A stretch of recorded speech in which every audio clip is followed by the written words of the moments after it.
Mais uma vez estamos juntos na nossa terceira videoaula da disciplina Gestão da Produção e da Qualidade. Nesta aula abordaremos planejamento e controle da produção e gestão da qualidade. Bem, para iniciar, aquela pergunta, por que planejar e controlar a produção? Então isso aí é que é o grande caminho que nós temos que percorrer. Planejar significa entender o presente e planejar o futuro. Traçar o caminho a ser seguido para que os objetivos traçados sejam alcançados. Em relação ao planejamento e controle da produção, é necessário garantir que os processos de produção ocorram eficaz e eficientemente e que produzam produtos e serviços conforme requeridos pelos consumidores. Isso significa propiciar uma conexão entre suprimento e demanda. O básico da nossa vida é planejar. Então, será que esse nosso planejamento está bem feito? Lembrando sempre, planejamento é hoje. O planejamento não é amanhã. O planejamento é hoje. É como a nossa agenda.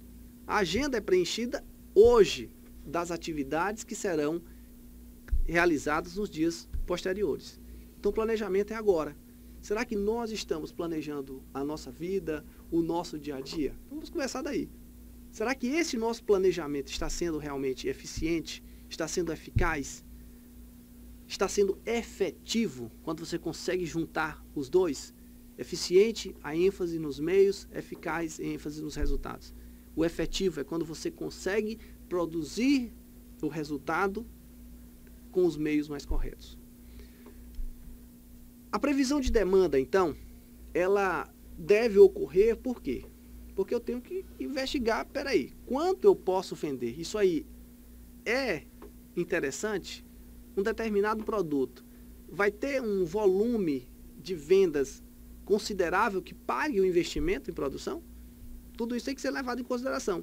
Então, no material de vocês tem previsão de demanda. A demanda pode ser classificada em demanda dependente e demanda independente. A demanda dependente é relativamente previsível, pois depende de algum fator conhecido sob controle da organização, como, por exemplo, capacitação dos empregados, dos colaboradores. Já a demanda independente é menos previsível, pois depende de oportunidades do mercado ou comportamento do consumidor, ou seja, de variáveis sobre as quais a empresa não tem nenhuma forma de controle, pois são no ambiente interno. Lembram lá da aula anterior? Ambiente interno e ambiente externo. Ambiente interno, pontos fortes, pontos fracos. Ambiente externo, oportunidades e ameaças de mercado. Alguns modelos, tem o modelo qualitativo, alguns modelos qualitativos, modelos de decomposição de séries temporais ou modelo de ajustamento sazonal. Isso aí, na verdade, tem no material de vocês, é uma explicação melhor, peço que vocês façam esse acompanhamento. Planejamento mestre da produção, também conhecido como planejamento agregado da produção. Compõe-se pelo planejamento de vendas e operações e pela programação mestre da produção. O que é esse planejamento de vendas e operações? Caracterizado por previsões mensais e ajustes contínuos dos planos da empresa à luz das flutuações da demanda de mercado, da disponibilidade de recursos internos e do suprimento de materiais e serviços externos. E o que é então essa programação mestre da produção? Sua ênfase está nas decisões sobre quais produtos acabados, em quantidades e em que período produzir. Será também base para a elaboração da necessidade de materiais, lógico, quanto eu vou produzir, então os materiais necessários, o planejamento de utilização de mão de obra e equipamentos, e determinará o aprovisionamento do capital necessário para financiar a produção. Então, quanto eu vou precisar, então eu tenho que ver com antecedência. O que significa, então, capacidade de produção? Alguns conceitos nós colocamos aqui e vamos ver aqui de Moreira, ou Slake, por exemplo. Moreira diz que chama de capacidade a quantidade máxima de produtos e serviços que podem ser produzidos numa unidade produtiva num dado intervalo de tempo. Slake diz que ele define, no caso, capacidade de produção como sendo o máximo nível de atividade, de valor, adicionado em determinado período de tempo que o processo pode realizar sob condições normais de operação.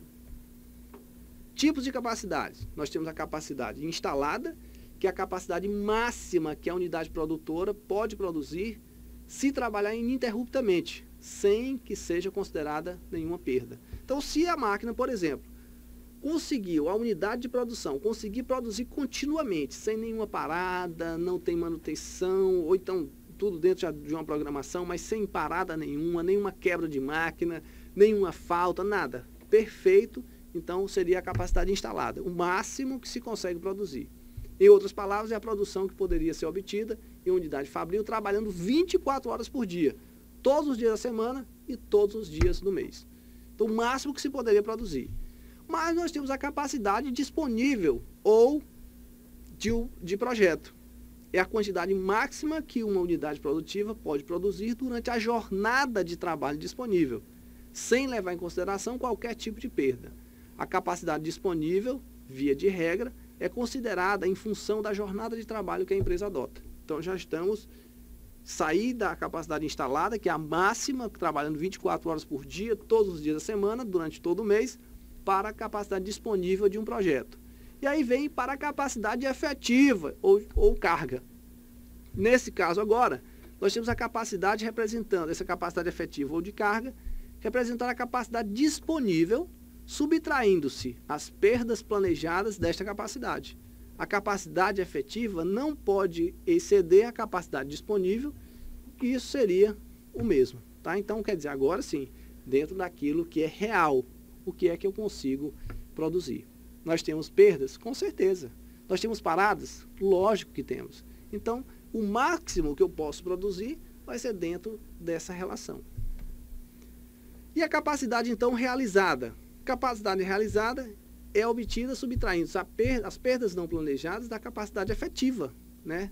Aquilo que realmente eu posso produzir, tirando todas as perdas, em outras palavras, é a capacidade que realmente ocorreu em determinado período.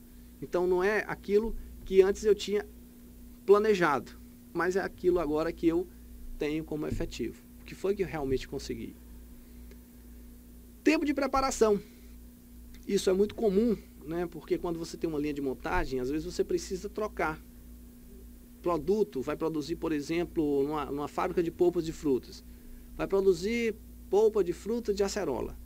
Todas as máquinas começam a trabalhar produzindo aquela polpa de frutas. De repente, para tudo, agora vamos produzir cajá. Imagine esse tempo, então, de mudar de acerola para cajá. Você vai ter que lavar todas as máquinas, vai ter que modificar realmente todo esse processo. O tempo de preparação, ou setup, então, corresponde ao tempo para preparar uma unidade produtiva quando se troca o tipo ou modelo de produto a ser produzido. Setup é o trabalho necessário para se mudar uma máquina específica, recurso, centro de trabalho ou linha de produção. Após concluir a última peça da produção A, para produzir a primeira peça boa, no caso, porque às vezes tem os testes, da produção B. Exemplo de setup. Uma cabine de pintura está pintando refrigeradores brancos e precisa ser limpa e ter a cor da tinta trocada para começar a pintura de refrigeradores marrons. Então imagina só, está produzindo refrigeradores brancos. Vai ter que mudar, por exemplo, limpar todos os equipamentos para que realmente agora seja produzido marrom. Uma injetora de plásticos está produzindo copos de água na cor azul. Tem uma injetora que está produzindo copos azuis. Para serem produzidos jarros vermelhos, mudou tudo. Na mesma máquina agora vai produzir não mais copos azuis, jarros vermelhos. Nesse caso é necessário trocar a matriz de injeção do copo para a jarra e a cor também do plástico, do pigmento, que agora é de azul para vermelho. Entendido? Agora vamos para gestão da qualidade. E qualidade é algo complicado de se colocar. Por quê? Porque tem uma subjetividade também muito grande. Mas vamos tratar de contextualizar um pouquinho mais. Gestão da qualidade, primeiro surgiu como uma importante ferramenta para melhorar a produtividade das organizações. Não só produzir em grandes quantidades, mas diminuir os erros, acima de tudo, defeitos, né, serem minimizados e satisfazer esses clientes. Após a Segunda Guerra Mundial, surgiu a era da garantia da qualidade, cujo lema era produção com defeito zero. Surgiu então o Total Quality Control, ou controle total da qualidade. Lembrando, onde foi que surgiu isso aí? Japão, pós-guerra. Japão que foi inclusive humilhado, né? Um país que foi humilhado após a Segunda Guerra, com as duas bombas atômicas, uma na cidade de Hiroshima, outra na cidade de Nagasaki. E mesmo depois de todo esse contexto que só rebaixava o país, eles investiram em qualidade, contrataram inclusive Joseph Juran, né, que se escreve Juran, J-U-R-A-N, e Edward Deming, para introduzirem a qualidade no país deles. Lembrando, os dois são norte-americanos. Então foram para lá realmente trabalhar em cima desse controle da qualidade total. E foi o que fez com que o Japão desse a volta por cima. Então, nesses últimos anos, né, quer dizer, poucos anos depois, na verdade, o Japão conseguiu novamente ser uma grande potência.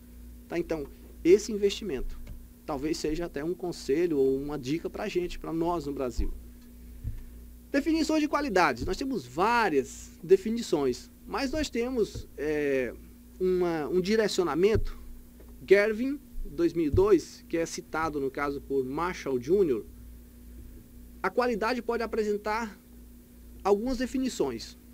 Ele coloca 5 definições. Uma transcendental, segundo a qual uma condição de excelência que implica ótima, né, se implica ótima de qualidade, distinta de má qualidade, né, você coloca essa questão excelente com uma má qualidade, uma comparação. Qualidade, então, é atingir ou buscar o padrão mais alto em vez de se contentar com o mal feito, no caso, o defeito, ou fraudulento. Qualidade, então, não é uma ideia ou uma coisa concreta, mas uma terceira entidade independente das duas. Embora não se possa definir qualidade, sabe-se que ela é, o que ela é, na verdade. Você sente, Por isso o nome transcendental. Baseada no produto. Então, falar de qualidade, do conceito de qualidade definido, baseado no produto, nós temos que as diferenças de qualidade correspondem a diferenças de qualidade de algum ingrediente ou atributo. Qualidade se refere, então, às quantidades de atributos sem preço presentes em cada unidade do atributo com preço. Quer dizer, começa o quê? Que você vê a caneta. O que é uma caneta de qualidade? Se você vai baseado em produto, você vê o quê? Os ingredientes. Uma caneta Cristal. Eu não preciso dizer qual é a marca. Não, a caneta Cristal, produzida com produto tal. O tipo dela é esferográfica? Esferográfica. E como é que eu vou saber se ela é boa ou ruim? Riscando. Então, pego no papel, tanto é que a grande maioria de nós compra caneta justamente verificando no papel como é a escrita daquela caneta. Se é uma escrita mais leve, isso e aquilo outro. Baseada no usuário. O que é qualidade baseada, então, no usuário? Essa definição. Nós temos que a qualidade consiste na capacidade de satisfazer desejos. Satisfazer desejos. Será que eu consigo, então, gerou uma expectativa naquele meu cliente? Gerou esse desejo. E na hora realmente de concretizar, será que eu consegui realizar o desejo dele? Pronto, então baseada no usuário. O que mais? Na análise final do mercado, a qualidade de um produto depende de até que ponto ele se ajusta aos padrões das referências do consumidor. Lógico, o restaurante, para um é excelente, para outro não é. Alguns querem ir para um local onde ele possa colocar os pés no chão. Então ele quer ficar à vontade. Para ele, qualidade é o quê? É ter uma árvore bem frondosa, com uma ótima sombra, onde ele possa tirar os chinelos, os sapatos e botar os pés no chão. Ali é qualidade. Então, o usuário também ele tem esse norte. E qualidade é a adequação ao uso, também ainda baseada no usuário. Quando falamos em qualidade baseada na produção, qualidade quer dizer conformidade com as exigências. Opa, existe uma exigência, inclusive, formal, uma exigência legal de fabricação do produto. Então, se ela está adequada, pronto, perfeito. Então, ela tem qualidade. A legislação, na verdade, ela trata realmente da fabricação de vários produtos. Então, por exemplo, produtos de eletricidade. Não compre produtos de eletricidade sem o selo do Inmetro. Porque aqueles que não têm selo do Inmetro não foram devidamente testados. Então, não vou dizer que ele seja ruim, mas ele não está, pelo menos a priori, respondendo àquele padrão de qualidade que foi imposto àquele determinado produto. Também, qualidade baseada em produção é o grau em que o produto específico está de acordo com o projeto e as especificações. Quer dizer, programei dentro de especificações técnicas e o resultado, o produto final, será que é aquilo que foi programado? Se foi, também seria uma qualidade excelente de acordo com o produto. E baseado no valor, qualidade é o grau de excelência a um preço aceitável e o controle da variabilidade a um custo aceitável. Então, qualidade também quer dizer o melhor para certas condições do cliente. Essas condições são verdadeiro uso e preço de venda do produto. Lembrando que valor, nesse sentido, é importância para o cliente. Lembrar também que quando eu falo em baseado em valor, eu estou falando aqui que no contexto do cliente, marcas famosas de máquinas, por exemplo, hoje em dia quase não se usa mais a máquina fotográfica, digital, mas a Sony tem a máquina produzida no Brasil e tem uma máquina importada. As duas têm qualidade? Sim, sem problemas. Agora, a manutenção da nacional é garantida. A importada, fabricada made in China, não é garantida. Então, são essas diferenças. Normas ISO e PNQ, nós temos que lembrar que quando você segue essas normas internacionais, ISO, por exemplo, é uma padronização. É um conjunto de regras que você segue. Se você segue, beleza, perfeito, tua empresa está 100%. Se você não segue, você não recebe a certificação, um certificado ISO, dizendo que a empresa está de acordo, tal. Pronto, é isso que se resume a certificação ISO. É você realmente seguir procedimentos. E, no caso, nós temos o Prêmio Nacional da Qualidade Brasil. Nós temos esse prêmio aí que também é uma comprovação da qualidade. Se eu estou de acordo ou não estou de acordo com normas específicas para a produção de determinado bem. Ou, no caso, serviço. Algumas ferramentas da qualidade. Nós temos o fluxograma, está lá o exemplo de vocês, no material de vocês. Também conhecido como gráfico de processo ou gráfico de blocos. Então, o fluxograma, ou o exemplo aí que tem no material, a lâmpada não funciona. Espera aí, primeiro eu tenho que verificar, a lâmpada estava plugada? Se não estava, plugar a lâmpada. Se estava plugada, o bulbo queimou da lâmpada? Se queimou, eu troco o bulbo. Se não, comprar nova lâmpada. Então, verificando as partes. Então, eu tenho uma sequência. Isso é o fluxograma. Facilita a visualização. Folha de verificação consiste em listar erros e anotar a frequência com que esses erros acontecem em um determinado período de tempo. É simples também para utilizar como uma tabela. Tá aí o exemplo no material de vocês.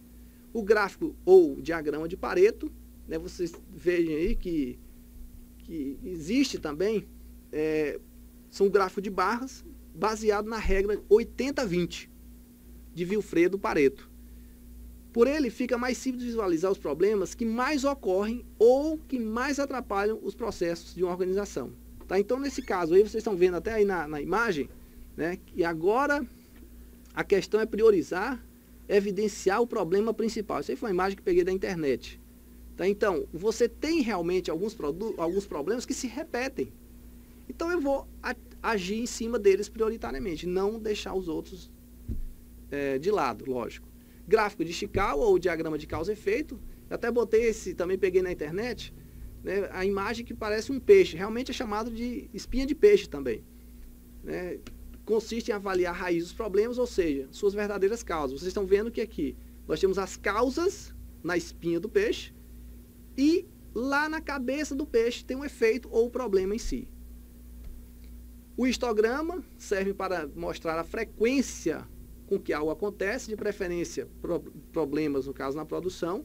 Então, você vai vendo a frequência, a quantidade de falhas dentro de um determinado momento. O brainstorm, e também o brainwriting, o que é tempestade de ideias. Brainstorming é tempestade de ideias. Então, você vai colocando várias ideias dentro de uma reunião e depois você vai selecionando aquelas melhores. Brainwriting, ele é uma variação, né, dessa técnica, no caso, onde você vai escrevendo, né, não vai só falando, vai escrevendo. Ciclo PDCA, importantíssimo, né, que foi produzido por Schulhert, mas ele foi popularizado por Deming, onde você tem essa sequência. Planejar, né, o plan, do, depois vai ser o do, que no caso, executar, o check, o verificar, e o act, né, que é a ação corretiva. E a última, no caso, penúltima, no caso, nós temos o 5W2Hs. Consiste em montar um quadro utilizando principalmente, um quadro organizado, utilizando principalmente as perguntas, né, para o plano de ação. O que, quem, quando, onde, porquê, como e os custos. Isso aí está em inglês. Vocês vão encontrar em alguns materiais aí também o 4Qs, no caso 4Qs, 1POC. É outra forma também que vocês vão encontrar, mas é a mesma ferramenta, 5W2Hs. Respondam isso aí, vocês têm um plano de ação muito, muito, muito direcionado. Na verdade, a grande parte dos projetos acabam respondendo a essas perguntas básicas aqui. E aí tem o 5S. Pensar nesses sensos, né, baseado na filosofia japonesa, que é o quê? Vocês vão encontrar também, só lembrando, né, que o 5S, também o Sebrae chama de olho, que é o quê? Primeiro descartar, depois organizar aquilo que você tem, limpeza, limpar esse ambiente, higienizar, que vai inclusive a questão das pessoas, a higiene também pessoal, e a ordem mantida. Aí vai seguindo Seiri, Seiton, Seisou. Então é só seguir isso aqui. Manter realmente esse ambiente limpo, esse ambiente organizado. E outra, ter apenas o necessário. Aquilo não me serve mais? Tira. Um exemplo que a gente sempre coloca. Em geral, as casas têm aquele quartinho da bagunça, quartinho do bagulho. São coisas que, infelizmente, a gente nunca mais utiliza.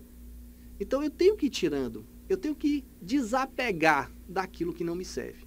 Senão, só vai juntar realmente lixo. E no dia que precisa, você não tem ou não encontra. Então, é isso. Espero que tenha sido proveitoso para vocês. Foi um prazer estar com vocês através da videoaula. E lembrando mais uma vez, não esqueçam as atividades que estão propostas para a semana. A todos, um bom curso e muito sucesso. Um abraço.